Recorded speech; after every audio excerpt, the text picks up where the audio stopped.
What's up, guys? Welcome to another Theros draft. Few good cards here. I think Iroa's Blessing would be a good pick. Just a pretty solid removal spell. And the rare I haven't gotten to use yet. Draw 3 cards, and then it has a drawback afterwards. Pretty cool card, but I kind of feel like it's not going to be too useful. And then each of these uncommons is solid. The white one, it kind of restricts you to like a controlling strategy, so I usually won't take that card highly, but in the right deck, I really love that card. And then the other 2 cards, I think they're a little bit weaker than Iroa's Blessing. I'm just going to stick with the red removal spell. I don't want to start with a gold card if I could help it.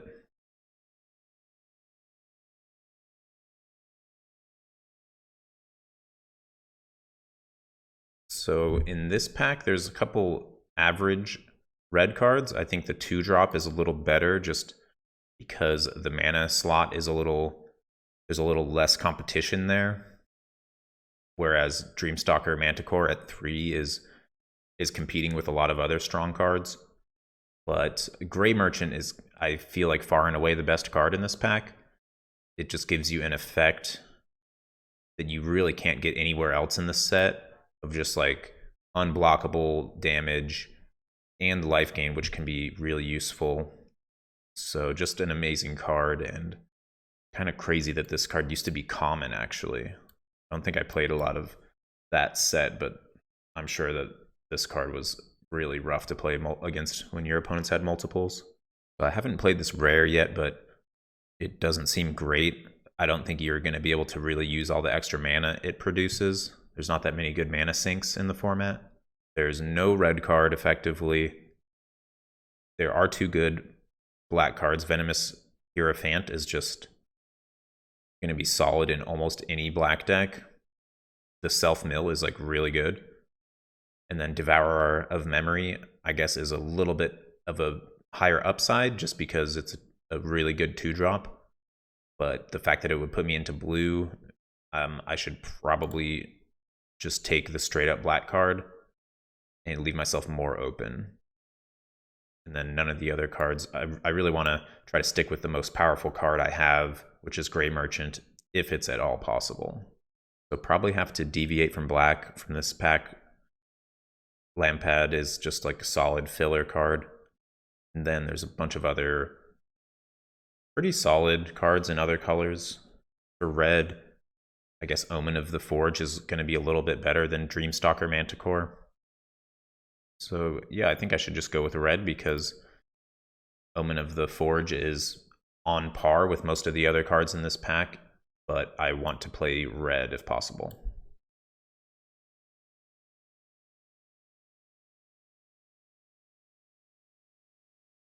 So here's a black-red gold card, rare, which, you know, could be exciting, but it's really not.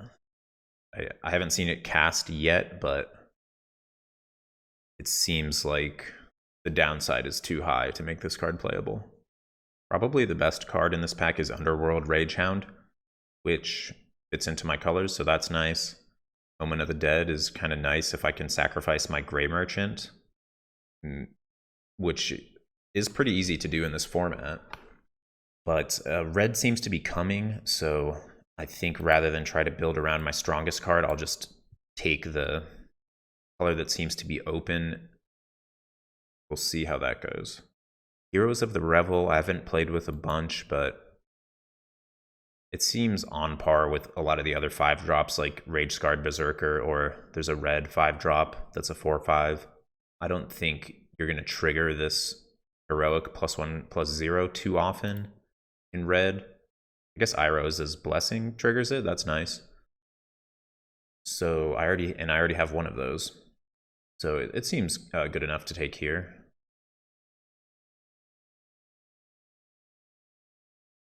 The black cards I've been seeing are a little bit subpar. So I feel like I would be kind of forcing black at that point if I took the Minotaur from the last pack, the 4-drop 4/3. It's just, I mean, I would really like to play mono black Devotion, and play this Grave Merchant. Maybe I can even pick up another one later in the draft, but I don't want to sacrifice the quality of my picks too much. I feel like the red cards have been a little bit stronger, and that seems to be the same case in this pack. So I'm going to take Warden of the Chained, which is a great card in red-green. So 2 decent green commons, another Heroes of the Revel, Mischievous Chimera. I haven't played this card yet, but it definitely seems sweet. I think red-green looks kind of promising right now. So do I want another 5-drop or just take a Cistessan Training that triggers it? I think I'll take the Enabler at this point, and there's a lot of good 5-drops I can pick up. So a few more mediocre black cards. I kind of feel like I'm moving out of black, but Nyxborn Brute. There's other 5-drops I like more than this. So I feel like I'll probably never put that in my deck. So out of these cards, I would most like to have Soul Reaper of Mogis. So here's an Underworld Ragehound tabling and a Cistessan Petitioner, which Petitioner is really not for our deck, but yeah, I feel like red-green is pretty open. But I think we already knew that from getting the 6th or 7th pick Warden of the Chain. But yeah, I'm pretty happy to keep going down that route. And I'll take Relentless Pursuit here. Not sure if I'll want to play it. So Lampad was the only black card in this pack, if I recall correctly. If I play red-green, I really do not like Nexus Wardens, just because this card does not attack. So I'll just take Lampad and just hedge there. Black is like kind of open. And tabling the Nyxborn Marauder, which is solid filler for black. So I'm kind of just taking these black cards as a hedge if I open a really broken black card or get past like a few. So it's actually I'm in a pretty tricky spot going into this next pack. Wow, and yeah, I open another Grey Merchant. This is actually sick. Thassa's Oracle. I played against someone playing a dedicated blue-black self-mill deck that won with Thassa's Oracle, and it was surprisingly strong. Like that's actually a deck in this format. So I'm waiting for my chance to first pick this Thassa, but I don't think I can make it work at this point. So yeah, this is like the crux of the draft right now. The red-green lane was definitely open, but I did get a late Lampad, did get a 14th pick Nyxborn Marauder. That's definitely not nothing. So I think I'm gonna just expect to kind of get hooked up with black in this pack, and then I'll get some average cards in the next pack, and that hopefully will lead me to having a stronger deck than going the other way. I could take, there was a Liar in that pack, the 3-mana artifact that can tap creatures, which I've liked that card, although it is kind of slow, but it does really powerful things. And so yeah, I'm getting really hooked up. Just another Grey Merchant. You just have to take as many of these as you can get. And we'll see if we can table this Underworld Charger. I mean, it's the only black card in the pack, but I would definitely play that. So I have 3 Grey Merchants, which is kind of insane. So I want to get as many black mana pips in my deck as I can. And I actually just don't really know what my second color is. I have some solid red cards. Might not play Heroes of the Revel at this point just because of what my curve looks like. But my red is not like so powerful that I have to play it. But I have to take black cards over anything if the power level is close. So I'll take a black card from this pack. There's two drops, and Discordant Piper is like the more controlling one. Temple Thief is the more aggressive one. I feel like the black decks usually aren't that aggressive. I kind of think Discordant Piper is a little bit better. Wow, this is a late Acroan War. I played this in my last draft video. I splashed it, and it was actually really good. So, and this is the archetype you want to have it in because I have incidental sacrifice outlets. So you want to be playing black. I already have Soul Reaper of Mogis and Lampad. So this is like Windmill Slam. And I'm definitely playing red at this point. I have really strong red to go along with my black. So here's another Warden of the Chain. Definitely, that avenue is definitely still open. I don't love any of these red cards for the archetype I'm playing. So it's possible I should just take Temple Thief, even though it's like weaker than Underworld Ragehound, but it's just another black card I can get in my deck to power up 3 Gray Merchants. So that seems good to me. I like to pick up Irreverent Revelers, have in the sideboard because you play against Shadow Spear pretty often. But I already have one of those in my sideboard, so that's kind of nice. This is an easy Underworld Charger. I don't like Flummoxed Cyclops in this deck. I think it's solid in the aggressive decks just because it's a 4/4 for 4. But it basically can't block. So I think I want to take a black card again, and I already have 3 black 5-drops. Rage Guard Berserker is solid, but yeah, kind of interesting. I think I'll just take the Berserker, actually. I don't like playing multiple Lampads, just because the second one, whenever you draw it, it's pretty poor. It's much worse than like having a Discordant Piper at that point. Really not much for me in this pack. This Oread can be solid when the game goes long, but I'm probably not going to play it. I don't love Farika's Libation. Just don't get a lot of control over what to remove with it.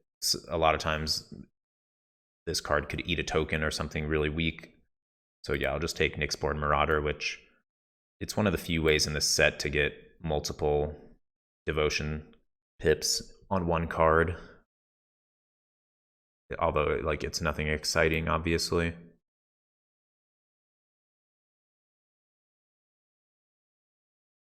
I'm not sure if my deck would ever want Wrap in Flames.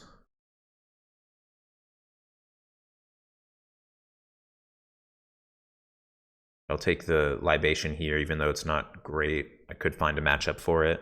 The sideboard Stampede Rider is just not going to be great. I do have 2 4-power creatures, but that is mostly a green-red card. Yeah, red definitely open. I think I'm in a good color combination. We have a lot of playables, but we're not doing anything too insane except for our whole Gray Merchant, Acro and War thing. But that's strong enough. We'll just fill the rest of this deck in with as many black creatures as we can. We don't have a ton of removal, so that would be good to pick up as well. So speaking of removal, I can take Final Death. And my curve is not too crazy high at the moment. I think it's worth it to take this over some average creatures. Like Scophos Maze Warden is a really good creature. Like it's better than Nyxborn Marauder, but the fact that it has 0 black pips versus 2, it's like maybe the Marauder is better at that point. So not looking to take a lot of red creatures unless they're really good.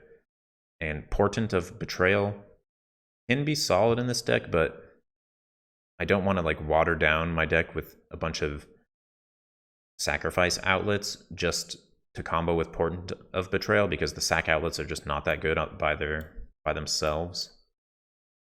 So I would only go down that route if my deck was more aggressive, and I don't think this deck is super aggressive. This pack is kind of a miss. I'll just take Grim Physician and I can side it in against the aggressive decks. I don't really want to play Hero of the Games, which is kind of a vanilla 3/2, and I have plenty of 2-drops. Oread would be one of the weaker ones. I'll just take the black card there. Enemy of Enlightenment. The first time I saw this card, I thought it was like really good, but it's kind of hard to use effectively. A lot of times it's kind of out of your control how many cards your opponent has, and I've had it just stuck in my hand a lot of the time. I guess I'm still going to take it here, and maybe I'll find a good matchup to use it, because I don't want to take my 3rd Irreverent Revelers or another Farika's Libation. Okay, so here are some great black cards. I would be happy to have either of these in my deck, but Farika's Spawn is definitely the higher upside, and it would be my second escape card. My deck is not amazing at escaping, but we have the one Venomous Hierophant, so this seems like a pretty easy pick. And here are two more great black cards. Timuret is just amazing, gaining you life for pretty cheap and really messing up your opponent's graveyard, which can be great. But I think Mire's Grasp is like a little too efficient and good, and we're kind of lacking in the removal area for this deck, so I think I'll just take Mire's Grasp. Kind of close though. We get another chance to take Timuret, and here I think it's pretty clearly the best card. Even though I'd be happy to play any of these other black and red cards. And here's our chance to get the first Blight Breath Catapulpas. Seems pretty good. I'm pretty happy with my curve. We have 4, 5. We can play 4 or 5 drops. The 1/6 drop. We're gonna have really strong late game, but we also have some cheap removal spells and some 2 drops. So I think we're pretty well set up. Mogi's Favor is a solid card, but Blight Breath Catapulpas is definitely stronger, or the more powerful card, I should say. So that's kind of a tricky pick, actually. It could have been wrong. And wow, here's 2 solid red cards. I think I should take one of these removal spells. This is pretty interesting. I have not played with Perforos's Intervention, so I guess I'll give it a shot. It's kind of on par with Fateful End, removal-wise, but this one gives you the option to create the X1 red elemental, so maybe that pushes it over the edge. And no one's taking any of these red cards. Red is just wide open. Getting this Perforos's Intervention 7th pick is kind of insane.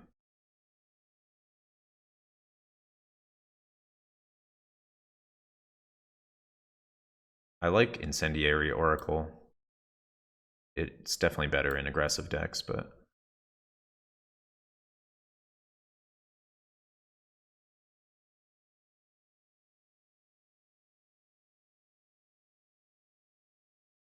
pretty happy with how this deck turned out, like power level wise. Definitely cannot complain. Let's see what we can. I'll take out the weakest of my removal spells, and then all of these non-creature spells are removal pretty much. Acro Wars like steals their creature, that's good enough. Be removal. So I want to play 17 lands. So I need to cut 3 creatures from this deck. And I think it's pretty safe to cut red cards if I can, as long as the power levels are fairly close. So I think it's safe to cut an Incendiary Oracle. Let's see, my curve is really missing a spot at 3. And I actually have a lot of 5 and 4 drops. So I don't want to cut any more 2 drops actually. So I think I could cut this Rage Scarred Berserker. Of my 4 drops, these are the weaker ones.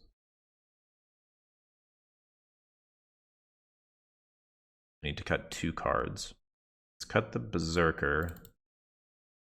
And then it's kind of like, how far do I want to take this Black Devotion thing? Is the Black Devotion reason enough to play Nyxborn Marauder over Scophos Maze Warden? I'm gonna give it a shot. I'm really not sure. And then just considering my 2 drops once again. Is Incendiary Oracle better than the second Rage Hound? I do have a few escape cards. Underworld Charger, Farika's Spawn, 2 Rage Hounds. I'll give it a shot. Maybe after sideboard, like on the draw, the Rage Hounds are going to be worse. There's a better chance that they end up having to chump attack. So let's try the main deck like this. Temple Thief is like kind of suspect.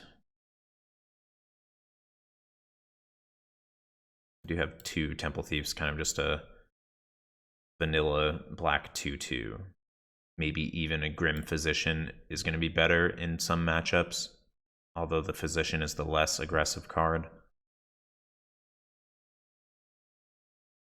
I'll try a split. I'll play 1 Temple Thief, and I'll put the Oracle in. It's definitely higher upside, higher power card.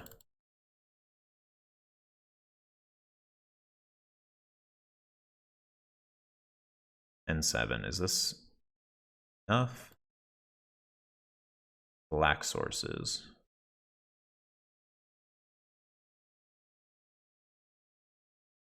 I have a lot of double black in this deck.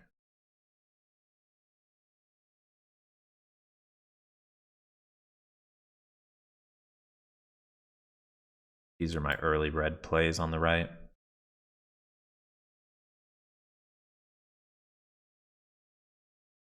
We'll go 11-6.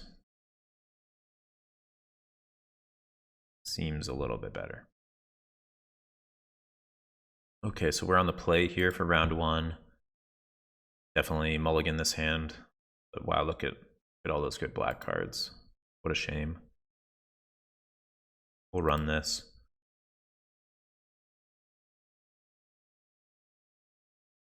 And I need to bottom one of my 4 drops, so seems like a pretty clear mulligan decision.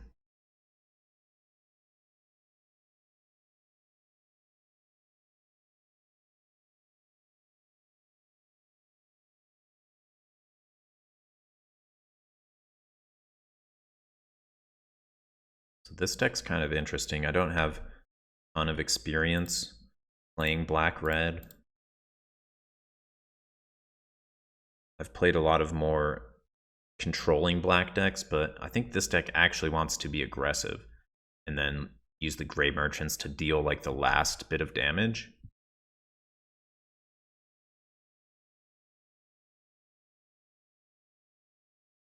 So I'm not sure if I maximized for that in deck building, but we can go back and see. Assuming my opponent's going to block here. And they should mill themselves.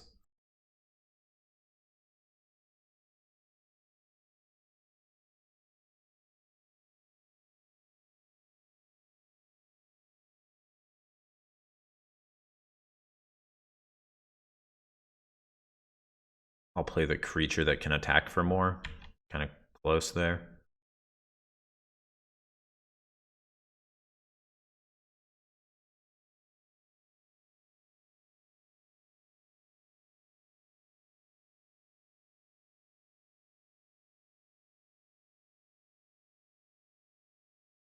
Mischievous Chimera, so we'll get to see it in action after all. I haven't played against a lot of blue-red decks, which is weird because it seems to be a supported archetype, but yeah, I haven't found myself going into it. It feels like there's not that many great instants to play is the thing.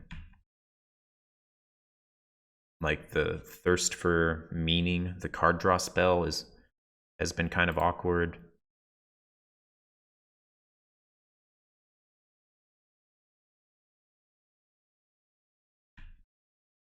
Okay, so opponent with a pretty aggressive draw with the flyer, and then it's 4/4, which cannot block. I'm gonna be in a good position if I draw land here.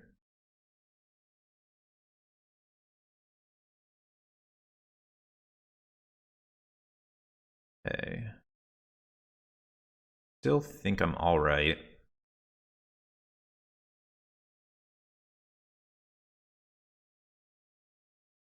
The race is not going perfectly, but I have the Lampad to gain some life at some point. I don't have a lot of free mana is kind of the problem, but yeah, I don't think blocking here is going to be good. See if my opponent can play something else to the board, but right now the Cyclops is a pretty good target for Iroa's Blessing, or even Acro and War at this point. Could be looking really good next turn.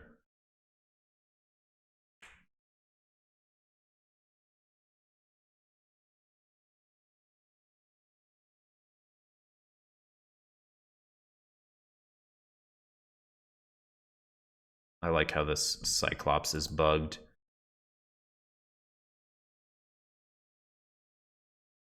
So that it can't block when you attack with it and another creature. Okay, so they play another big ground creature.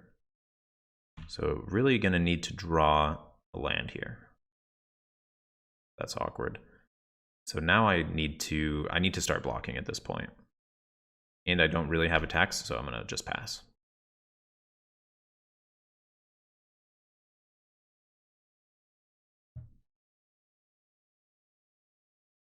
Kind of have the tools to get to a late game here, but the opponent has some pretty big creatures, which are kind of hard for me to deal with.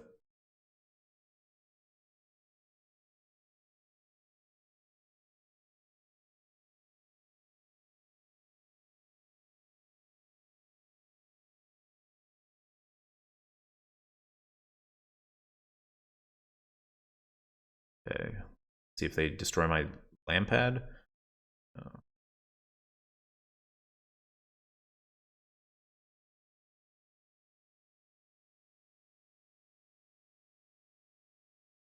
I think my plan after that happens, I really do not have a double block here.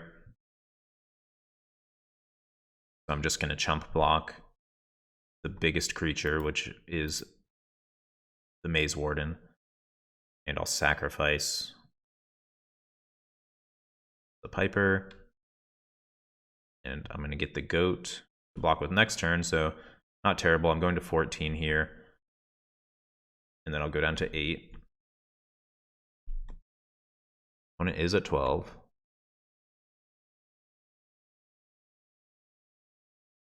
Could still be doing okay if I hit a land here. We hit a creature I can play, but even putting this into play, like, is that even better than just basically just a chump blocker?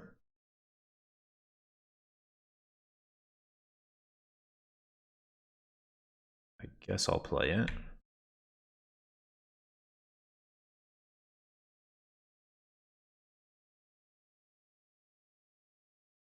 Yeah, I'm really just on a clock here because of this Chimera.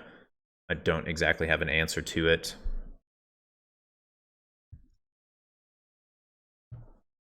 Pretty much need to chump block with 2 creatures here.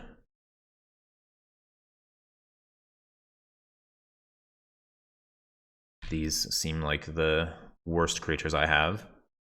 The activated ability on the land pad is important right now. So yeah, if my opponent has something else, I kind of feel like I'm too far behind right now.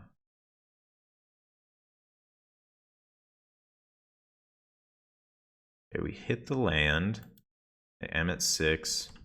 I can Acro and War to steal an untapped creature. I'll have 2 creatures. My opponent will have 4 creatures. I can block their 2 biggest creatures, and then I'll take 5 and I'll go to 1. Alternatively, I can use my removal spell, but then I would just be dead on board. So I think I'm basically dead. I don't want to show my opponent the Acro and War, so I'll concede.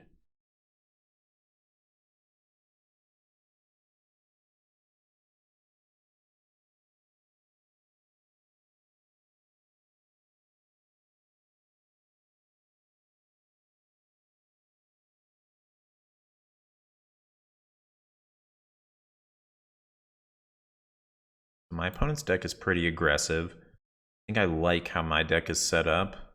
They did have a lot of high power creatures.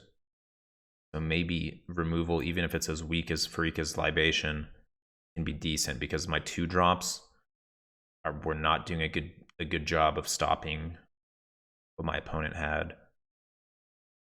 So let's try that out. I'll take out one of my worse low curve creatures. which I think is Temple Thief. We'll try it this way.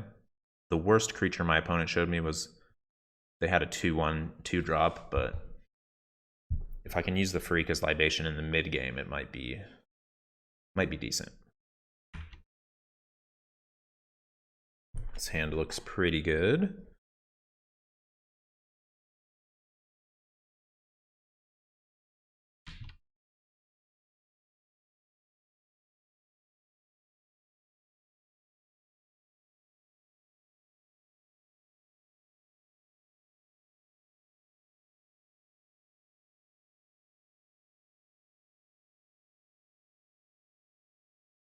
I could bluff attack, but kind of don't feel like I need to do that.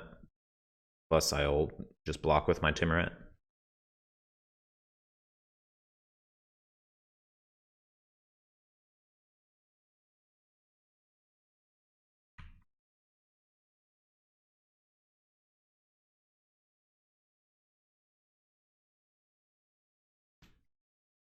I have not seen any escape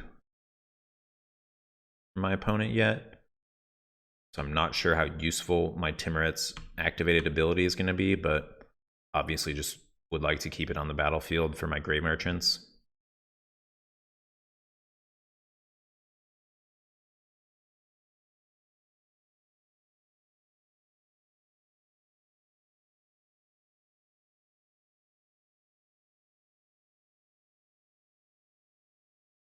At the same time, I would like to fill up my graveyard and get my Freakus spawn in my graveyard. So we'll see how that goes. That probably just playing this Grey Merchant anyways. On my turn, see what I draw. Okay, that kind of changes things. So I can play Nyxborn Marauder, and then my opponent has no blocks, so this seems great. I'll just get really aggressive, and if my opponent wants to start attacking me and not leaving back blockers, I mean, they only have one blocker right now anyways, which is a 3/2. But Grey Merchant is insane in these situations, in race situations. So we'll see if we can show off the weaknesses of Flummox Cyclops in this game after we got destroyed by it last game.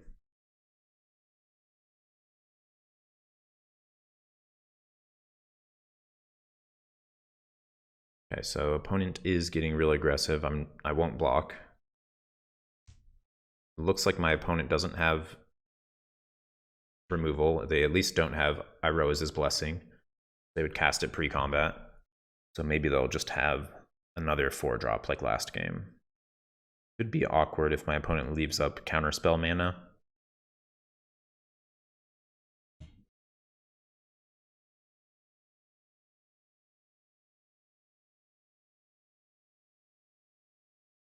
Okay, so they play the 2/4. So how aggressive and how greedy do I want to get with my devotion? If I play Grey Merchant right now, it drains for 7. My opponent will go to 8.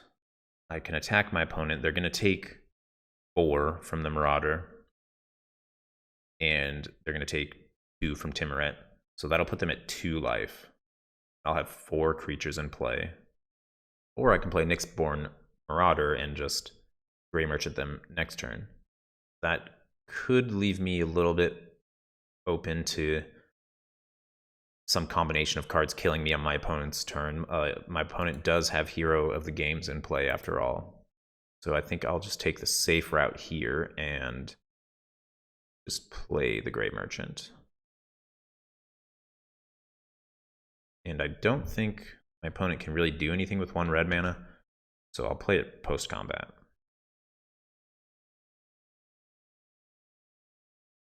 Probably not going to change their blocks, but let's see.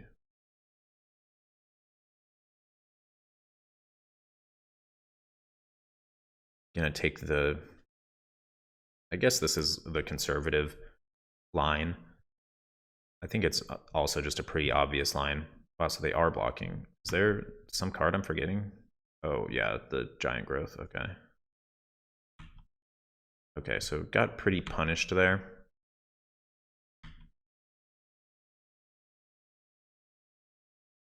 Still like my attack, but I just got very punished for not playing Grey Merchant. So now I have to decide again. I can play Marauder, which has a good block on the 2/4. So I can block that. Let's say my opponent plays Iroh as his blessing on the hero of the games to remove my blocker. Then they'll be able to attack me for 9 plus 4, so that will be exactly lethal. So considering that's a card that I know for a fact is in my opponent's deck, I think I have to play Grey Merchant.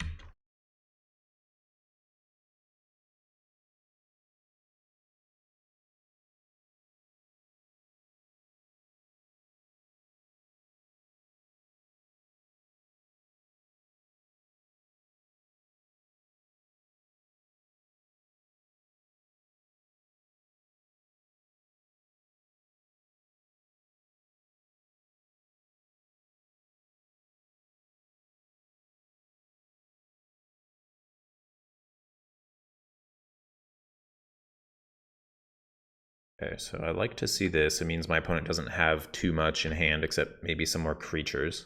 They don't have any ways to like attack through my Grey Merchant. So I feel pretty good about this sort of game.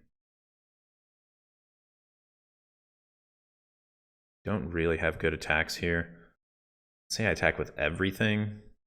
Hero of the games could block my Timuret. Then my opponent can double block the Grey Merchant. And then Timuret would trade with Hero of the games. Grey Merchant would die. My opponent would go to 2. It wouldn't be the worst thing in the world to get some cards in my graveyard to try and get towards escape. But my opponent doesn't have to kill the Pharika spawn. I think this turn I pretty much just want to play my Nyxborn Marauder out and just pass. This card will be able to attack, or it can even block. Going long is definitely in my favor, because each turn I get a chance to draw one of my 2 remaining Grey Merchants. My opponent does have Flyer, though, at this point.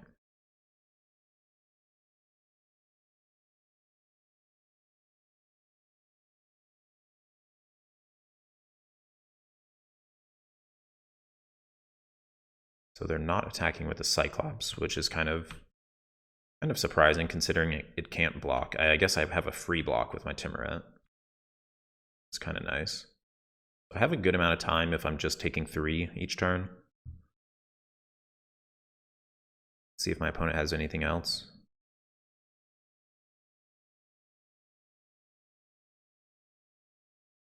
Okay, that will be a 3/4 each combat.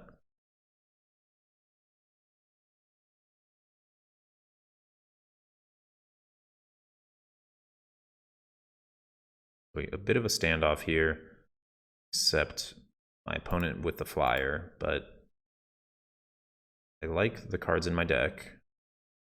I can use Final Death aggressively right now. Remove a blocker. They'll have 2 blockers. That means 2 of my creatures will get through. My opponent will go to 1 life. My opponent does have 3 mana up. The best blocker my opponent has is, I guess, the Stampede Rider, because it's going to be a 3/4.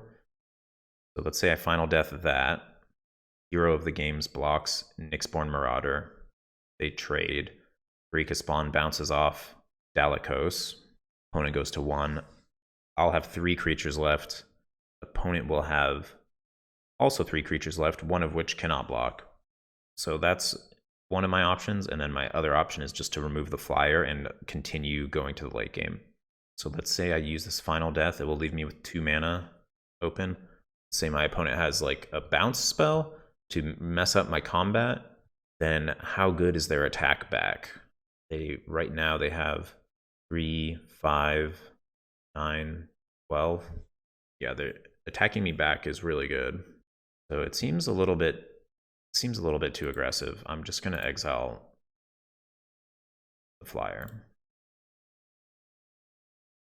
And I'll do it on my turn to play around possible counterspell or just letting my opponent scry. Seems okay. Pretty tricky spot here.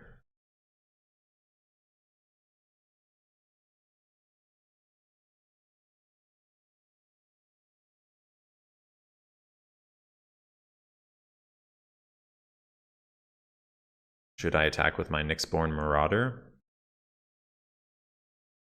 Which will get another card in the graveyard to allow Underworld Rage Hound to escape next turn. It seems good. I would like to escape Freaka Spawn, but I think it's pretty hard for me to get that card in my graveyard.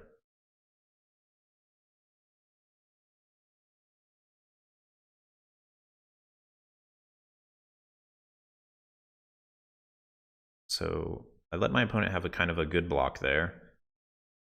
But I still have 5 toughness on my Timuret. And now I effectively have this Underworld Rage Hound kind of in my hand now.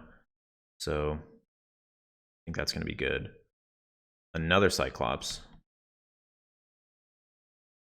Yeah, my opponent still just doesn't have anything to get through my Timuret, it seems like.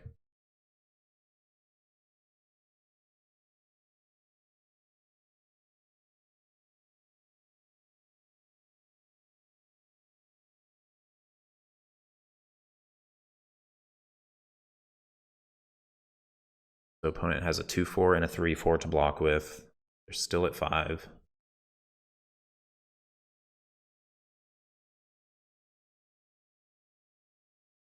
I think given the fact that the Rage Hound is relevant on the board, I think I want to play it out, even though my graveyard is really valuable to me. This seems okay. Still don't want to get too aggressive by attacking.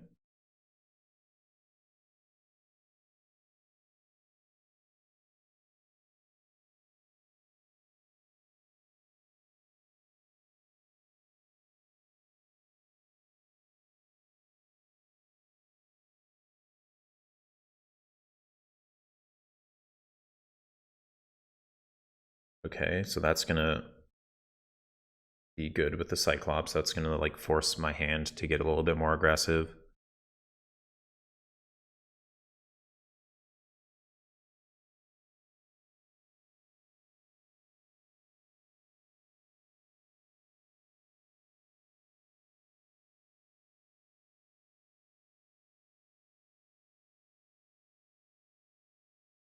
Not a bad draw. Play this pre-combat just in case something happens here.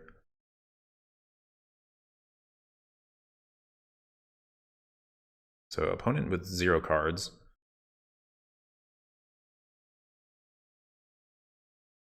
And 2 blockers, so I can put my opponent to 1 here.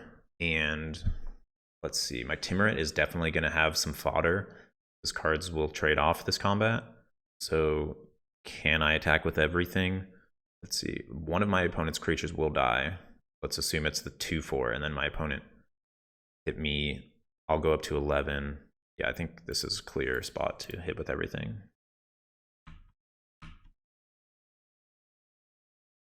I feel if me and my opponent both draw blanks, I think I win at this point.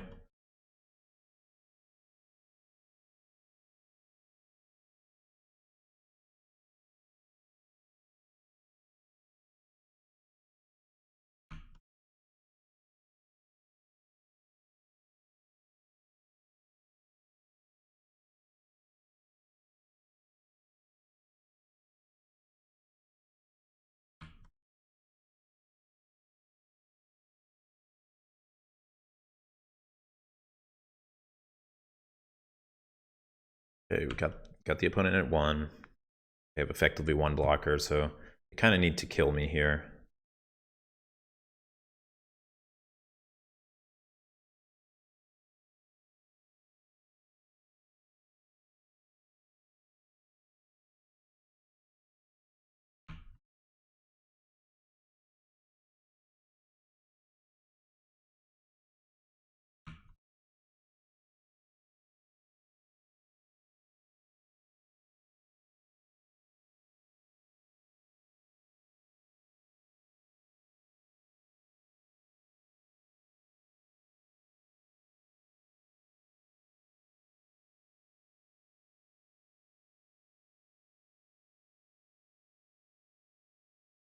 think this makes sense. I'll be taking 7, going to 4.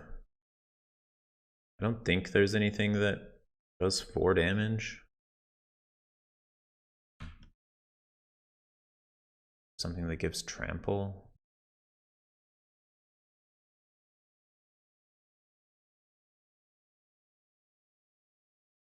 I think this is okay.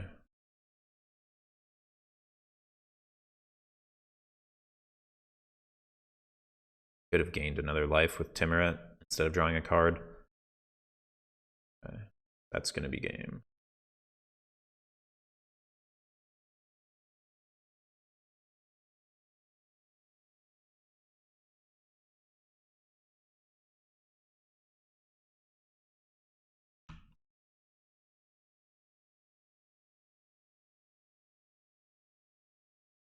All right, we have game 3. So being on the draw, I could like take out Underworld Charger. Trying to think, is this Libation good? My opponent had a good amount of 3 drops. It still seems fair enough in the deck. So do I want to make my deck more defensive right now because I'll be on the draw? If I take something out, I think it would be Underworld Charger. It can be rough when your opponent has an aggressive start and then your 3 drop can't block. But yeah, I'll make that concession because my opponent, they do have some reach with that flying equipment. I'll try to play it more as the control deck this game. The Charger is already not amazing in my deck because I have 3 other good escape cards. So I think that change seems all right.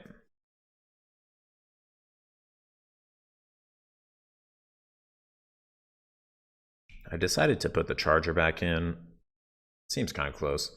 I don't want to overload my deck with removal.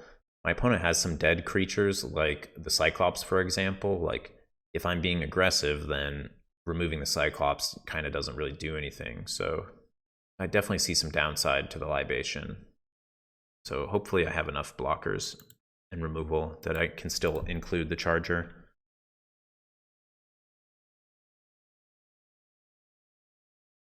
Wow, this is pretty awkward. I have 11 swamps in the deck, so pretty good chance to draw some.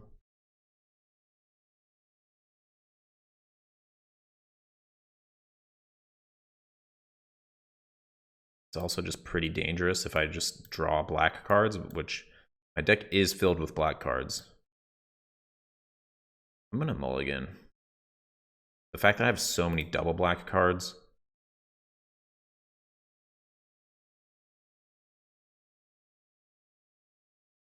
I do want to bottom a land here.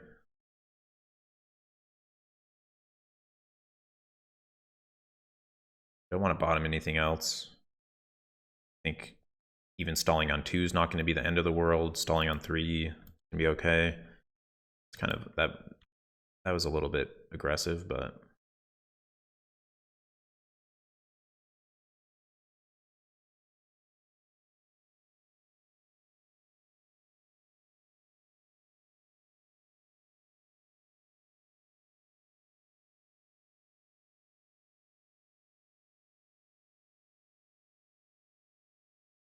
get the Rage Hound out while I can. My opponent does have the 1/2/4 in their deck, so it's going to be awkward if they play that next turn and I'm going to be forced to Mire's Grasp.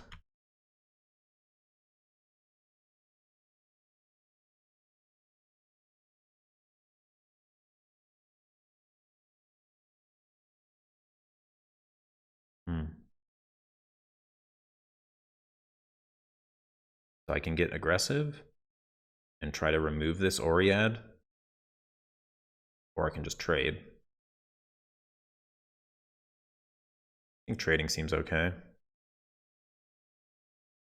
I would like to get my Soul Reaper of Mogus into play because I'm going to want to have Acro and War set up in a few turns. So yeah, my opponent's going to trade their Infuriate. That's okay.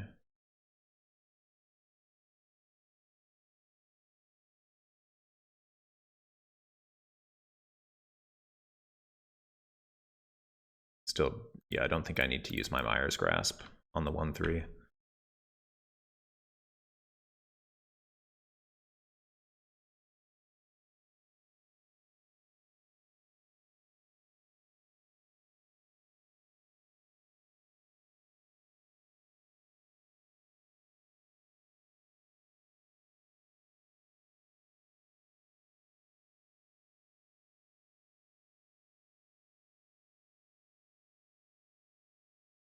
They did have a second Infuriate. So I really didn't want to lose my Sacrifice Outlet, but I thought there was a good chance that was a bluff attack.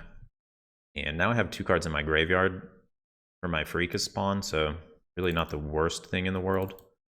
It would have been nice to keep my Sacrifice Outlet alive, though. That's definitely true.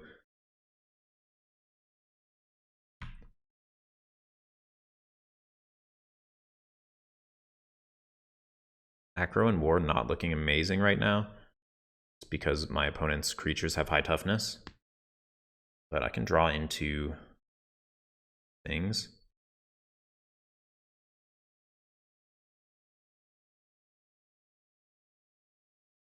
Interesting that opponent does not have play on 4. I think I should attack. Could remove the Stampede Rider first.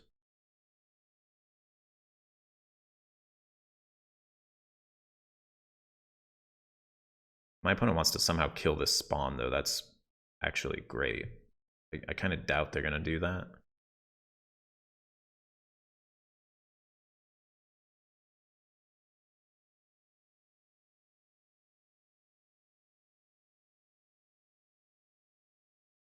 So I'm getting a little aggressive now. Wondering if opponent has a counterspell. I feel like my targets won't get much better for this Myers Grasp. I'm happy to use it now, and then at the moment I'm set up to have good attacks next turn. Almost no matter what. Okay, so they did have a removal spell.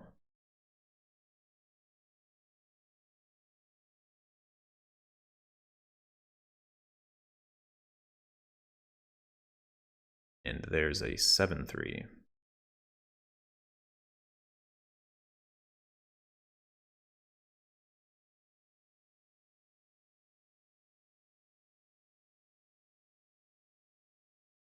It's going to be a bit awkward getting aggressive when my opponent has a 7/3 on their side of the battlefield. They have 1 card left. I can attack them down to 14, steal their 7/3, and then I get to attack with it next turn, and then they will get that card back on the following turn. So I won't exactly get to kill them. This is a pretty interesting spot. Don't exactly want to bring back the Rage Hound because I want to threaten the Freakus spawn. Not sure how my opponent can really punish me. I think I just pass here.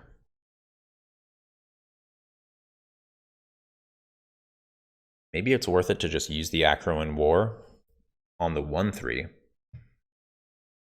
and get my opponent to like attack into my 3/4, trade with their 7/3, and then some of their other creatures will deal damage. I might end up doing that next turn.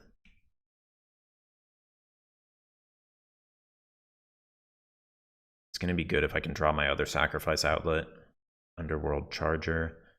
That can attack.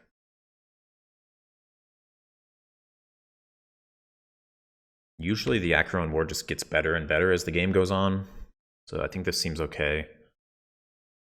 My opponent needs to have like a bounce spell, or maybe the blue card that turns Freakus spawn into an enchantment. That would for sure be good. But they kind of need a way around the spawn. They really can't go through it profitably.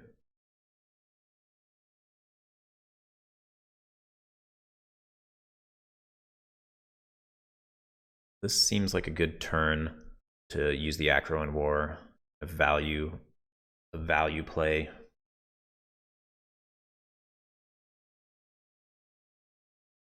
Seems good. I should get to eat their hero of the games, actually. Guess I will not, but I will get to just kill that card. I'll get to trade with their Nyxborn Brute next turn, and then the hero of the games will deal 3 damage to itself the following turn. So I'll steal the 1/3. I'll get to loot with it next turn, or rummage rather, which is not nothing at this stage of the game, where it kind of feels like both me and my opponent have nothing. I'll not attack with my Underworld Charger. I don't want to give them the chance to trade while they can. I'm going to force them into taking some bad combat steps on the following turns.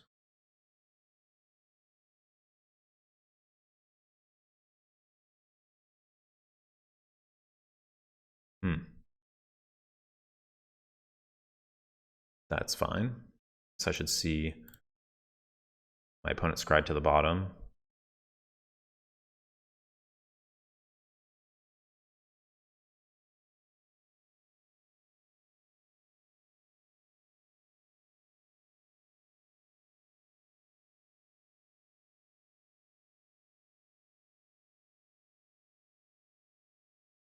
So I'll take this trade whenever I can get it.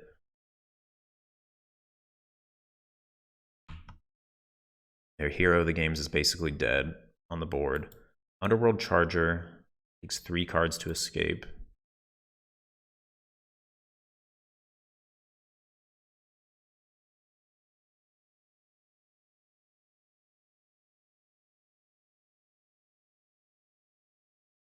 Let's see, so my opponent actually has to attack. I get to block, actually,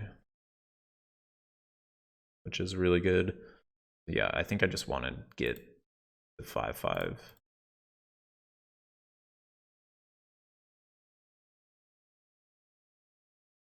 This takes away my Freak spawn option in the future, but it seems okay.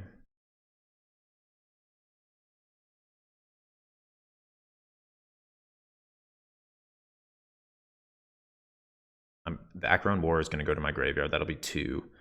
And then we'll see if I can get another card into my graveyard.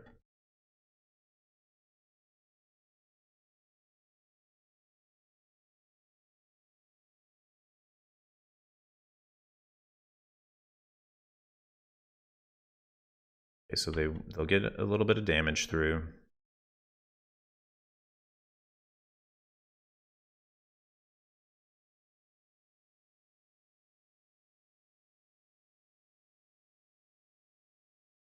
And now with this on the stack,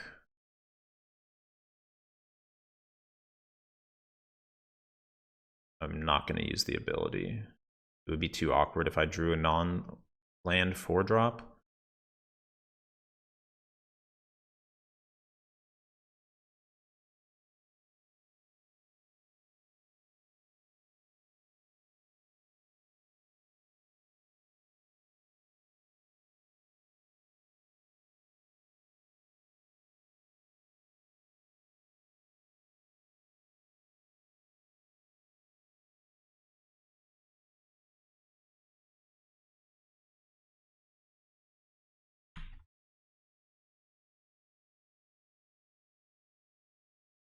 Feeling pretty far ahead right now.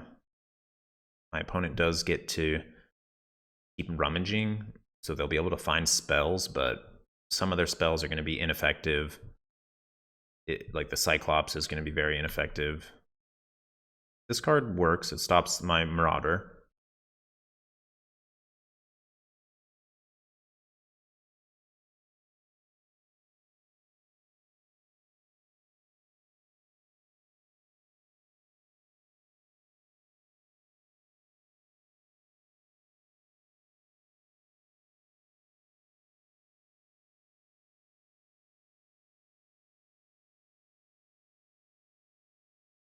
Okay, Omen of the Forge deals 2 damage to any target, so I think I have game here, unless my opponent chump blocks.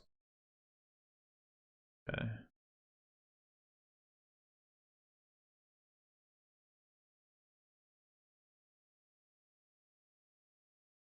All right, that should do it. It looks like, I guess I'm happy I kept Underworld Charger in my deck.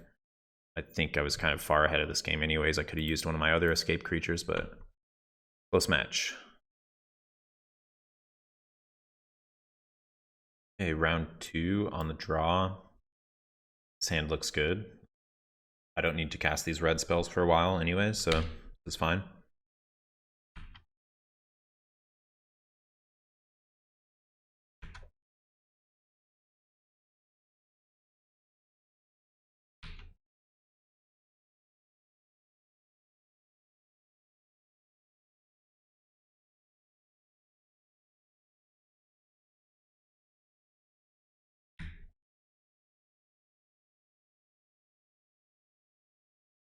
Okay, no more swamps, please.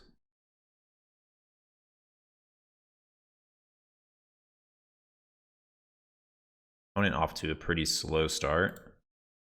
I deserve that swamp.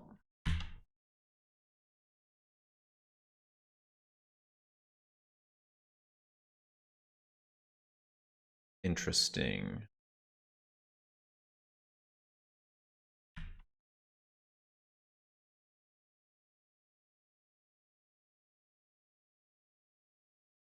So the removal's being pretty effective against me because the two other cards in my hand need me to have creatures. But my opponent's not really doing anything.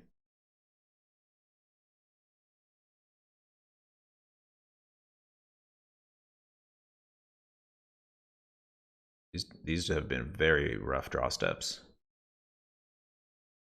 Really not clear my opponent has a worse draw than me though, so.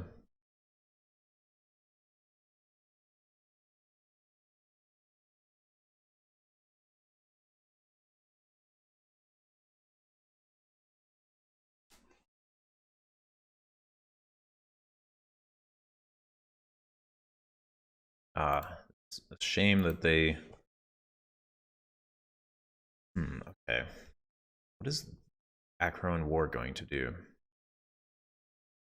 Yeah, it's a shame that I can't cast Irosa's Blessing on one of my opponent's creatures. That's how they, you know, back in my day, that's how they used to make Magic cards.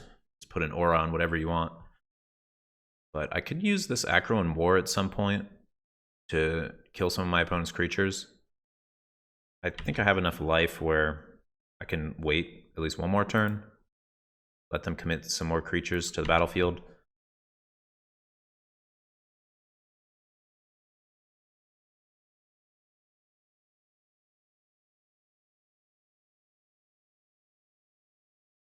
I'm at 14. So I can Acro War. It will kill their Alseid, because I assume they're going to sacrifice it. I'm going to take a lot of damage off this Archon is the problem, but I'm going to just go for it. I'm really behind in this game just because of how many lands I have.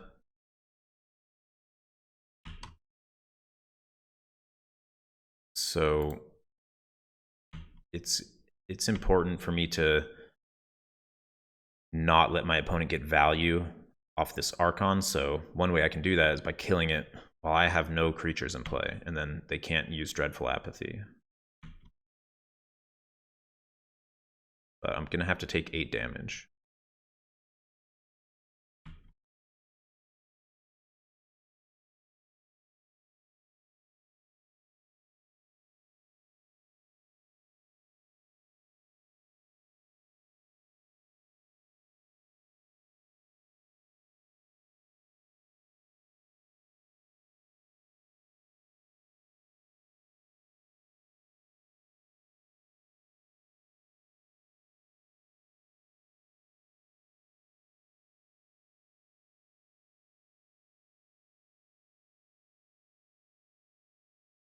Okay, we'll play the Piper.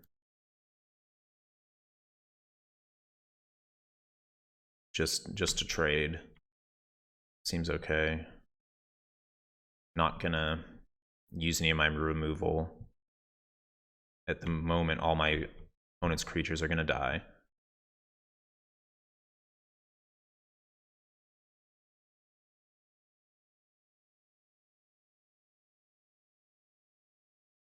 So, should I just let my Piper die? Maybe I shouldn't have even played it, actually.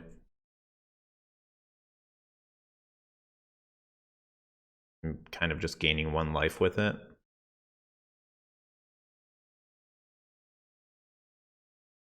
Probably should not have put that Piper into play.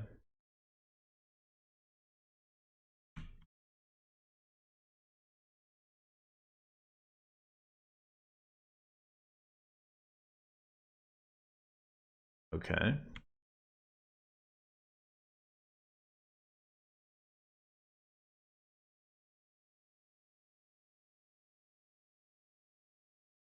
Wonder if anyone else has done this in this format yet. Suit up this goat. No. Okay, they're just scrying. Oh, they'll get to return their Omen of the Sun if they want to. They probably don't want to though. 2 1/1s against my 1/2 goat. Yeah, okay.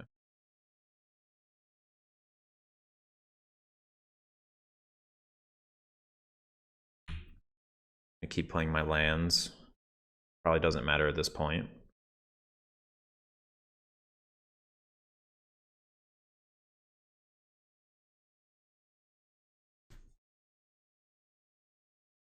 So Reverent Hoplite. This card makes removal look pretty embarrassing.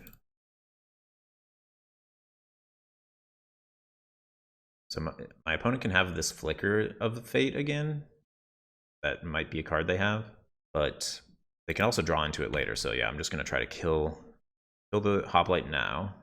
I think I'm happy to get it off the battlefield.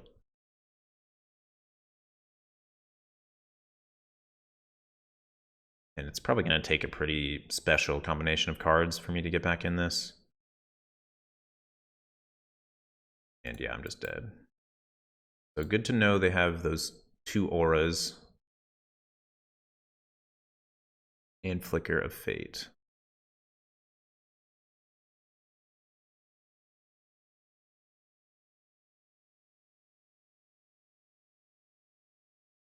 So removal is kind of at its worst in this matchup because my opponent has all the tokens. So I'm not going to be bringing in Freaka's Libation, but I like all the other removal I have, the targeted stuff to kill their best creatures. Yeah, so I kind of think my deck is just good as it is.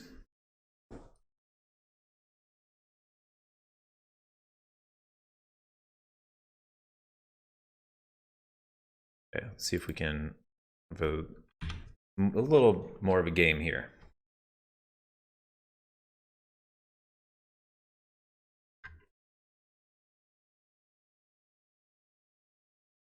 Have the Hierophant Freaka Spawn combo, the 1 self-mill card in my deck. That's cool.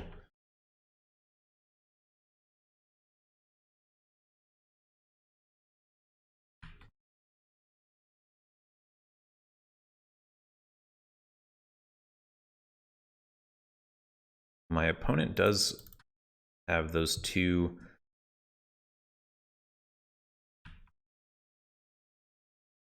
dreadful apathies, so my Freaka Spawn is not exactly maximized against that card. So I'm not sure if there's really any way I can play around it though.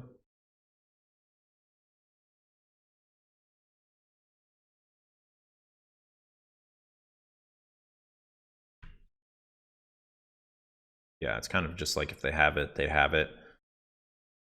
I need to play my creatures out.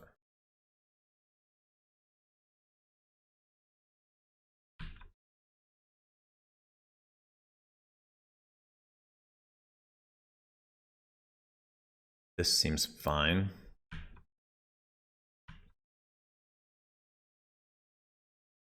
I'm pretty well set up. Have an aggressive rest of this game. If I can draw a mountain, I should be able to really stop my opponent from having blockers.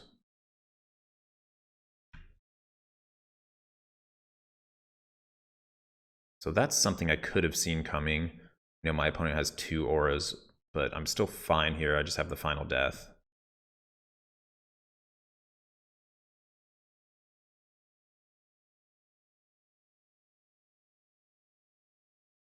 Okay, so Heliod's Punishment, not the worst thing that could happen.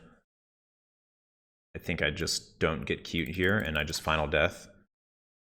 Don't allow them the chance to Flicker of Fate. Daxos, let's see if they have the other aura, the white one. Oh, this is funny that my opponent has so much devotion for their Daxos right now.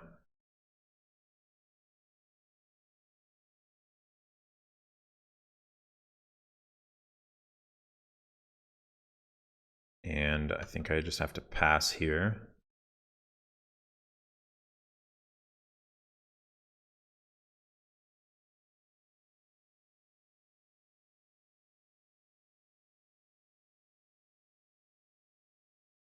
Okay, not bad.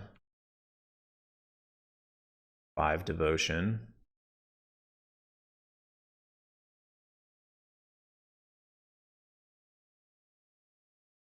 Okay, that's a pretty good combo with Daxos as well.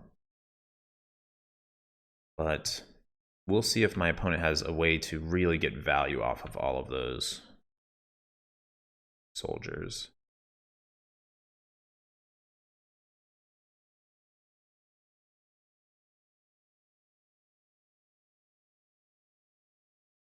I feel like I shouldn't use this Myers Grasp. I mean, my opponent can just start attacking me. Let's see. I just have the 1 blocker.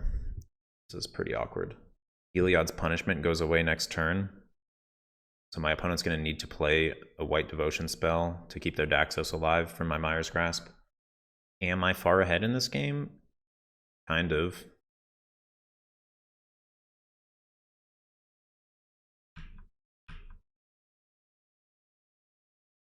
So not using my removal to its maximum, but okay. And now they're going to remove my Pharika's spawn with their Dreadful Apathy, so that's a good play.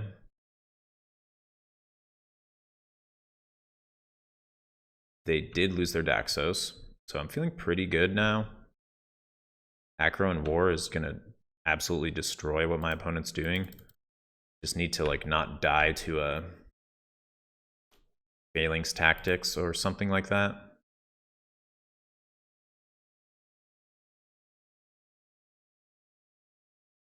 The Alcide is good.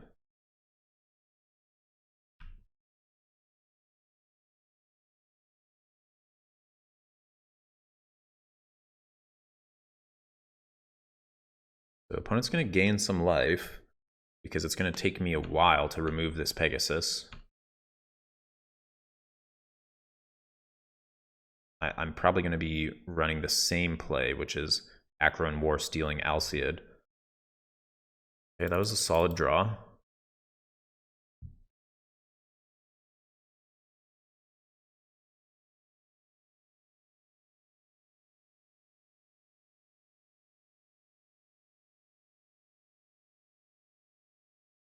I'll just not give them the option.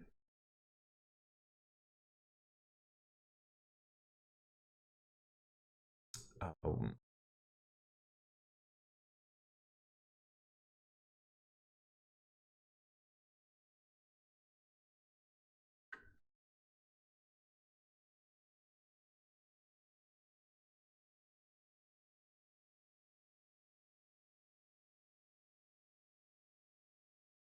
So should I start attacking? Kind of an interesting question. Guess not.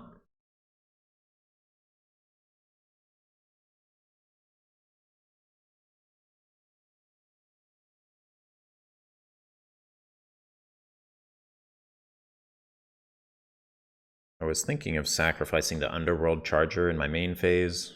I'll wait. I'll just sacrifice on my opponent's turn. I think the Charger's not too valuable to me. I really just need to get to red mana, and if I can play all these spells, I should have enough value to like win this game.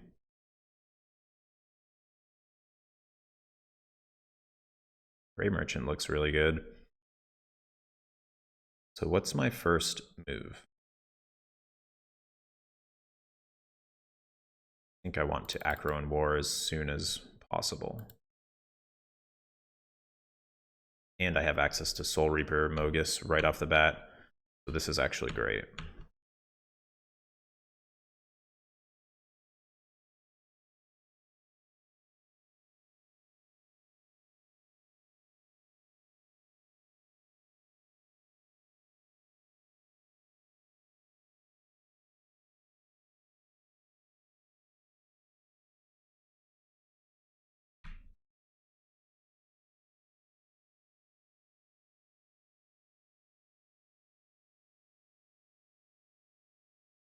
Okay, so opponent attacking with everything next turn. I have 8 mana. Just gonna put Gray Merchant into play. Make it as hard as possible for me to lose the game. And I pretty much just get to wipe my opponent's board here, so this has to be good.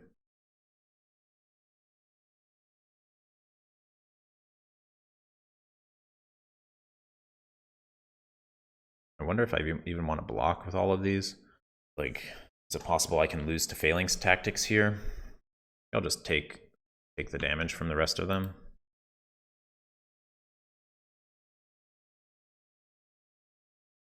Do it like that.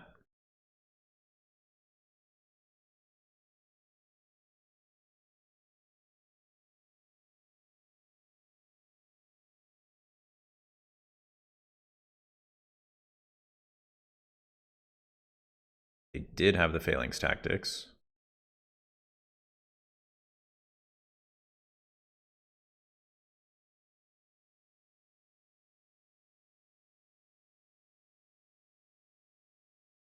I'll sacrifice the Pegasus before it goes back over to their side. Opponent's left with 1 card in their hand and a 2/3.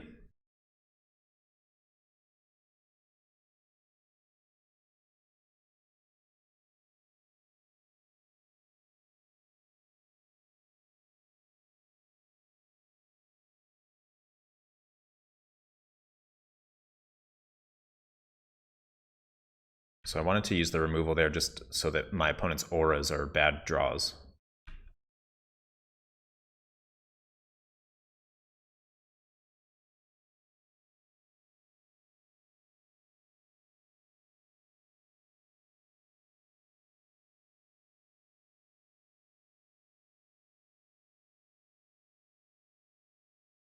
Okay, so a little awkward draw, but we got there that game. Just the power level of the deck is kind of showing through. It's good to know that my opponent has the Phalanx Tactics in their deck, so I can play around that. So now I'm going to be on the draw.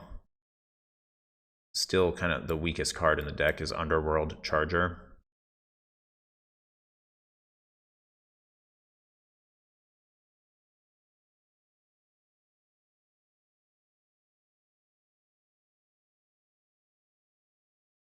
I'm going to bring in a card that can block for the Underworld Charger. It's a little bit conservative, but I feel like my deck is really good in long games. It's possible I wanted to keep that Underworld Charger in the deck just because my opponent is exiling some of my creatures. So for that reason, I want to have redundant escape cards, but just drew 2 escape cards anyway, so whatever.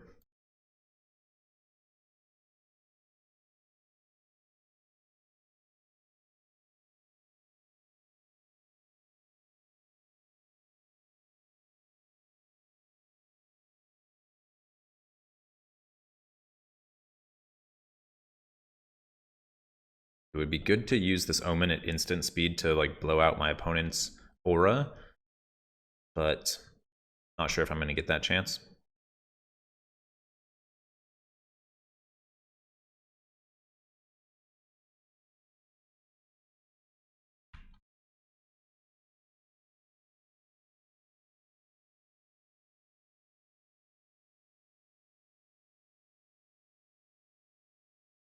I'll just start firing off Grey Merchants. Pretty interesting opponent plays nothing there. They must be pretty flooded. This is Archon, okay. Not bad. Can I just win with Grey Merchant? This is insane. I'll have 5 here, then I'll have 7. That's 12. Plus 2 from the Omen. Wow, my opponent's dead next turn. That's insane. Should not get to draw all 3 of your Grey Merchants. Let's see if my opponent can stop this.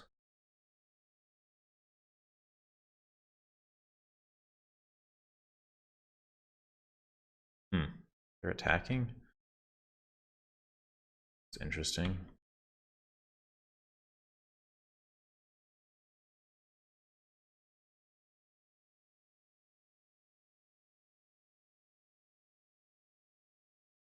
Maybe they drew Omen of the Sun this turn.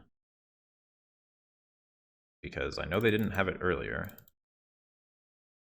But I'm just going to fire this off.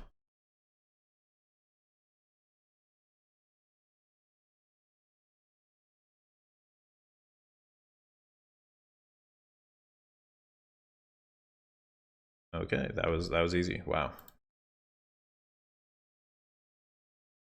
We're 2-0.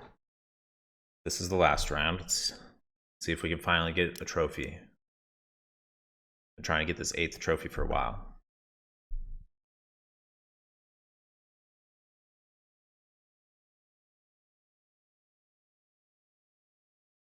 This hand is pretty weak, but I feel like I should keep it.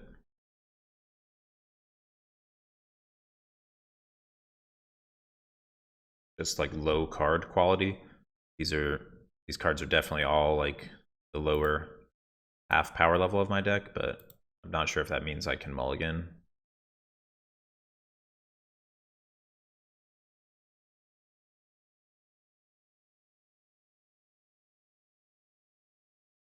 Usually in these spots, I've just been wanting to put the Rage Hound out so that I can either get in damage or trade it while it is able to trade.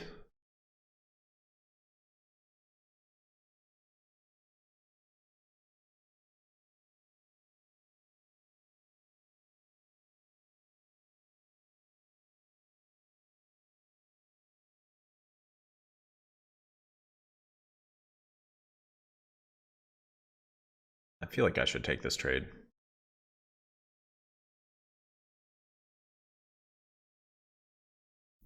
Okay, that was a good line. Good line from the opponent.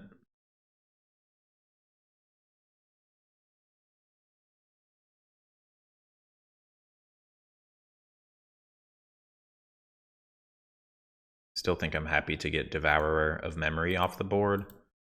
When the game goes long, that card's just really good.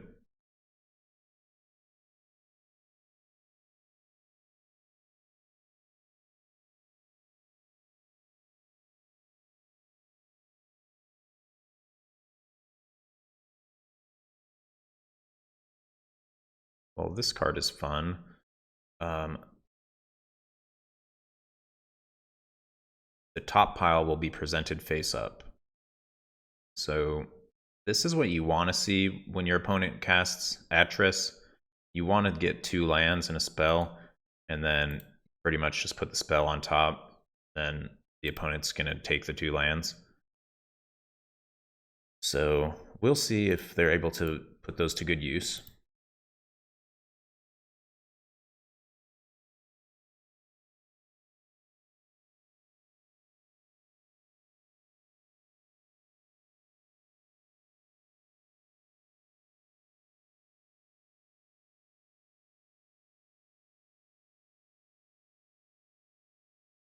I'm going to offer the trade here.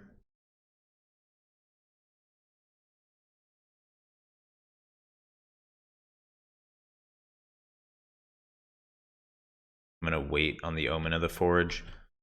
There's like a small chance my opponent can play Aspect of the Lamprey here, and then this Omen is going to be amazing. Don't have a great use for the Acro and War yet.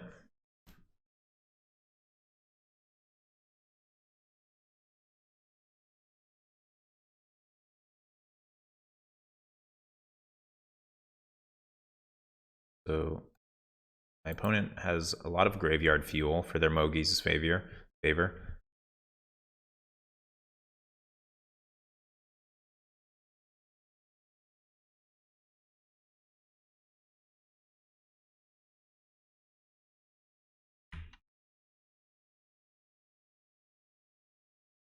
There's the sacrifice outlet.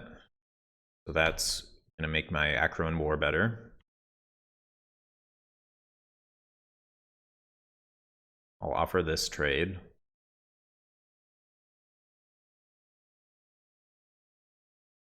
is fine. I mean, I guess it's actually... I didn't really want that to happen, just because I have Acheron War. So if my opponent plays any like 3/3s, I just want to leave them on the battlefield so they can die, but didn't expect them to take that trade.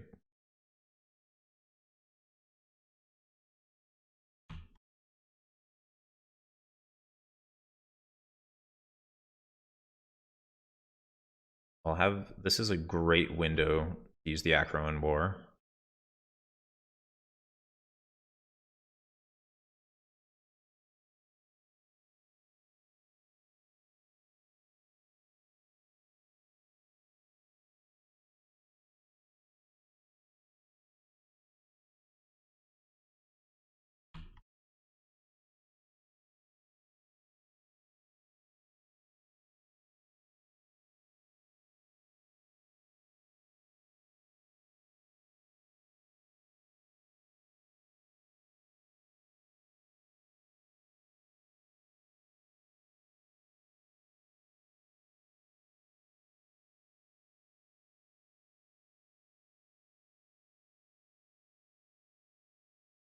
Woe Strider, okay.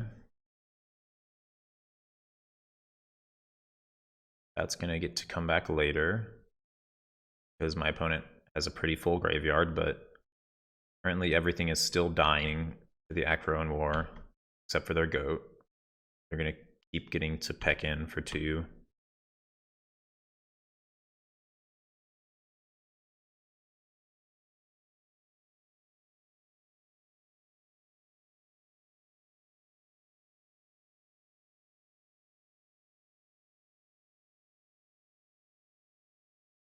They're pretty constrained in their plays. They can't really play other creatures. Okay, so enchanted creature loses all abilities.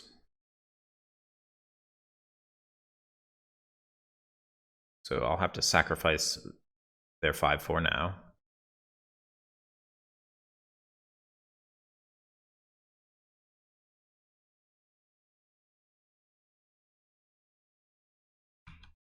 Then I'll let that happen.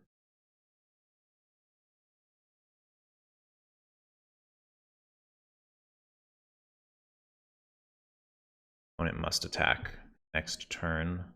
I can attack with my Piper. They might just block, because the Woe Strider is going to die anyways. It'll basically save me some life by attack. I don't think I'm supposed to. I think I'm supposed to just block. I don't want to give them the option to block. I want to exercise my option to block.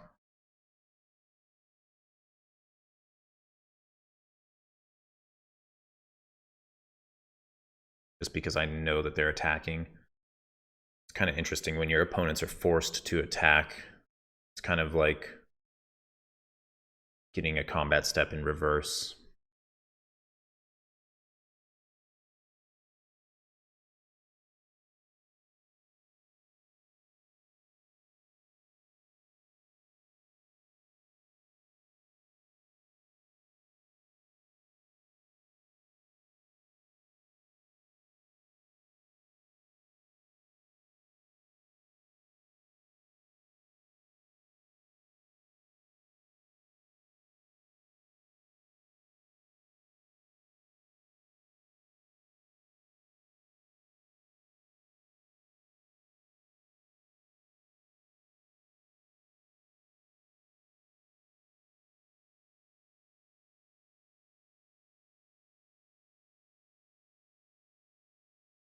I get to eat the goat for free. That's kind of funny. I'll trade in the Lampad now. It's not clear that I'm going to get a better spot to do this. I guess I'm giving my opponent a card in their graveyard, but I'm also getting a card in my graveyard myself. We'll see how that works out. We both have escape cards going on.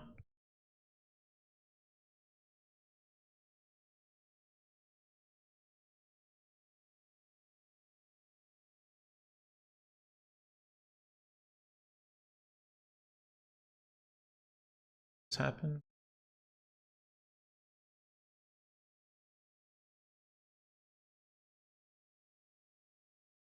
My opponent used Mogi's favor again. That's kind of surprising. So I should be watching these scries.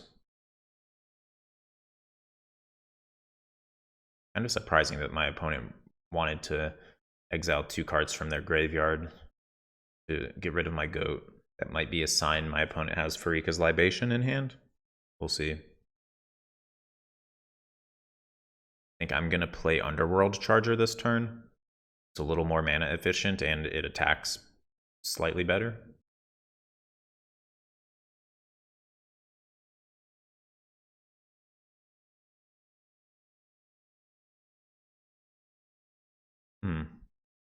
Opponent tapping 1 blue mana. Not really sure what's up with that.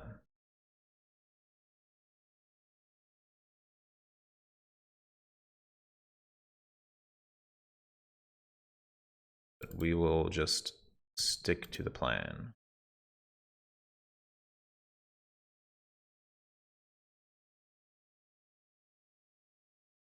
I'll leave the creatures in my graveyard because I have Timuret in my deck.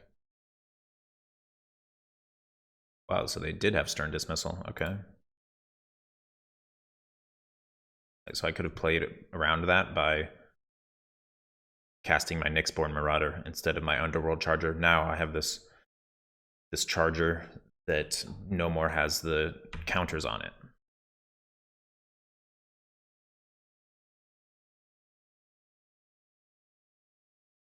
Okay, that was a good draw. Nadir Kraken, I mean, that card's pretty broken. The opponent's going to be able to bring back this Woe Strider a couple times.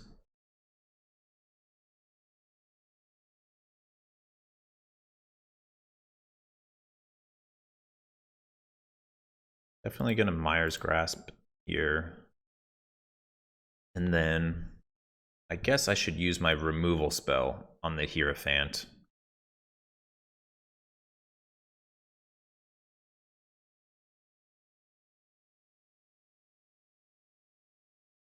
Just because getting the damage in is going to be good. Yeah.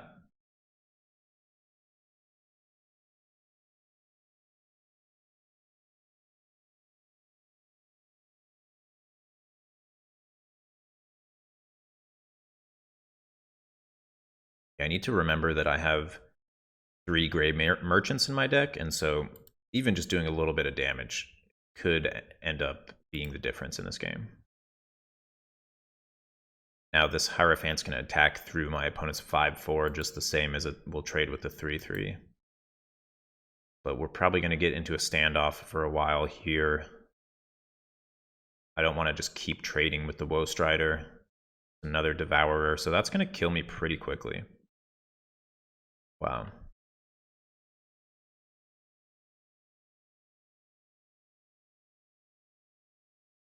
I'll play my best blocker. Pharika Spawn isn't looking great on this battlefield. The game's not going to last for forever at this point. And my opponent's going to have access to a lot of goats. I'm kind of playing towards my Grey Merchants right now.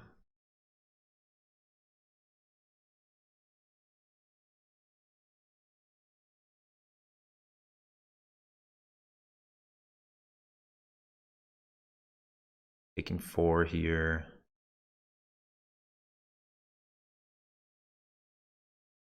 Trying to decide if I can afford to scry on my upkeep. Kind of feel like I can't.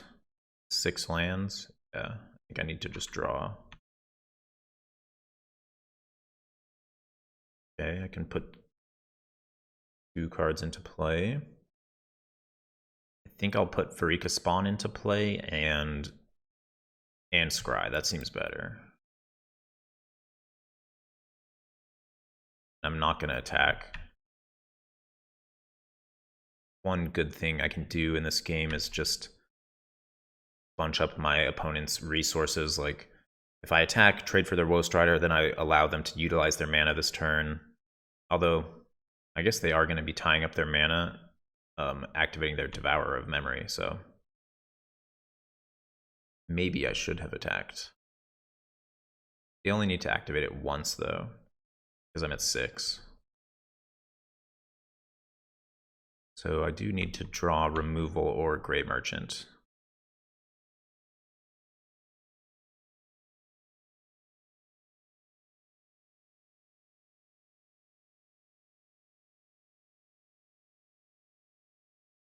But I like my chances with the Scry. See what happens.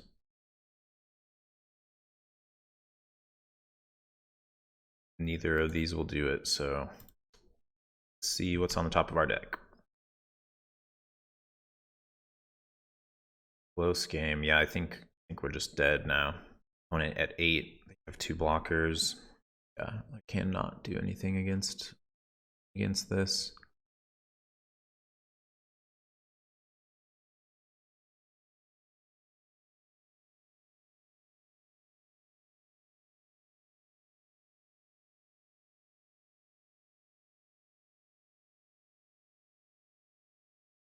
I'll just make them show me one other card from their deck.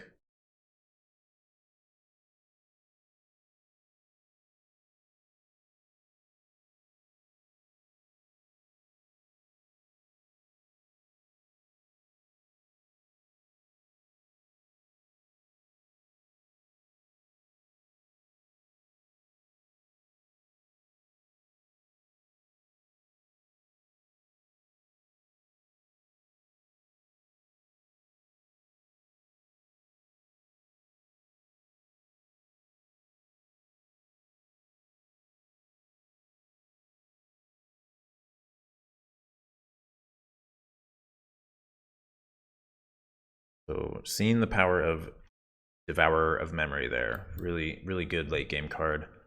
So it would be good if I had some graveyard interaction, but I really don't.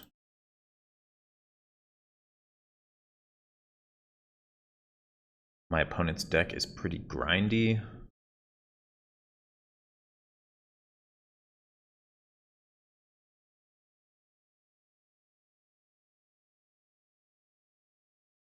Yeah, I don't think I'll be doing any sideboarding.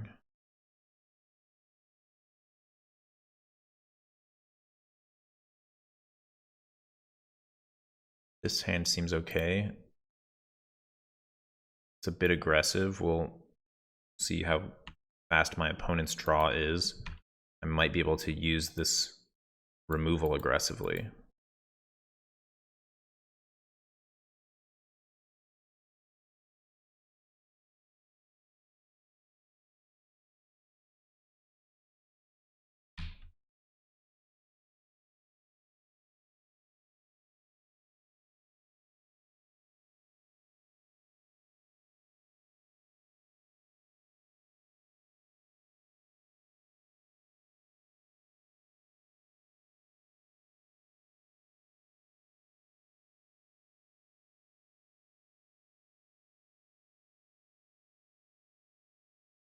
So kind of tricky. I have to decide how aggressive I want to get. I feel like so far these plays have been pretty standard though.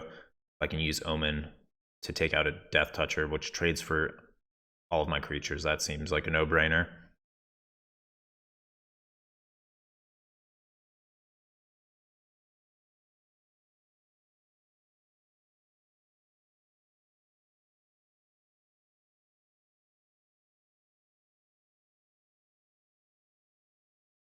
Not sure if I want to use it here. I guess, yeah, I think I do.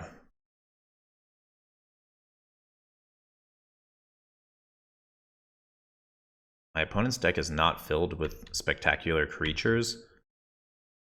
Like, I don't want to kill their escape creatures exactly. It's going to be awkward if my opponent now plays something that has 4 toughness, but besides that, just getting in damage is really good. Because, same option again, and my opponent is stuck on lands. So I'm going to take the same line. I'm also happy to get Timuret off the battlefield. They might not have even traded if I gave them the option. But the same thing I talked about in an earlier game with like getting this pecking damage in, even though I might not exactly win the game here by just getting aggressive, if I get my opponent down to like 10 or even 13 and then I can finish them off later with my Gray Merchants, then that's a good plan. My opponent has Deny the Divine up, but I'll play into it anyways.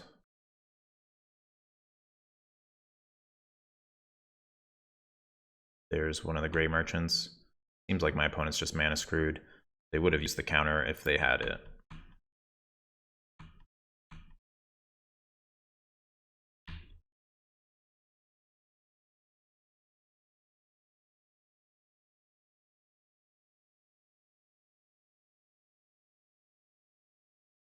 So a bit of a non-game, but got to showcase the aggressive side of the deck, which, yeah, I think this deck can do that.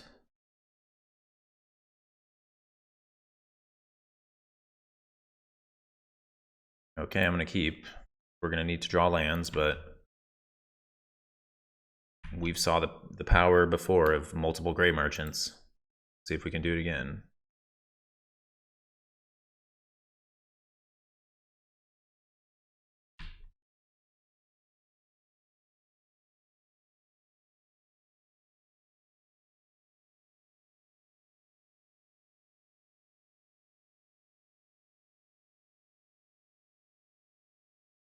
A quick Nadir Kraken can definitely be a problem.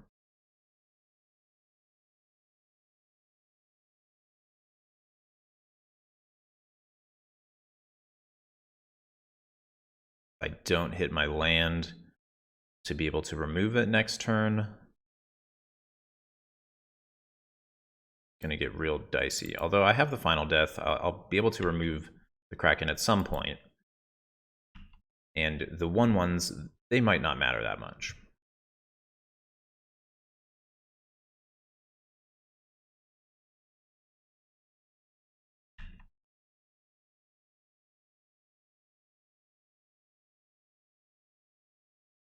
Okay, we drew the land. Opponent keeping up Deny the Divine, but my upside is too high here, so I'm gonna go for it. Yeah, the bounce spell is really effective here.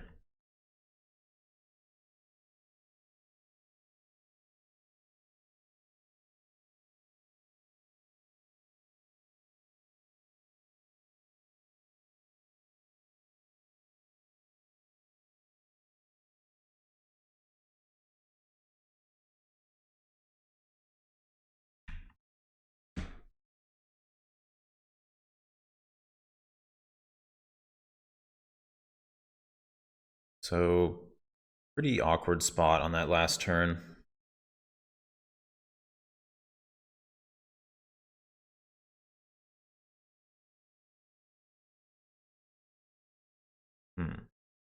Yeah, they should definitely hit those. Going to 3. Yeah, I needed to draw a land there. So now I'm basically dead. I'll play Freaka Spawn, block 2 creatures, yeah. So, got tempoed out a bit there. Maybe we could have salvaged this if we didn't get blown out with the Irose's Blessing play. It would have been fine if they had Deny the Divine just as a counter spell. Would have countered any play we had, but the bounce spell, it would have ended up bouncing our 4/3 that we put in play. We would have been left with a 2/2. We would have been in a similarly bad spot, although, and then on the next turn, the Kraken would have been too big with 5 toughness, so felt a little bit like I had no option there. So we'll have another 2-1, which is a shame. This was a pretty good deck, but thank you guys for watching, and see you next time.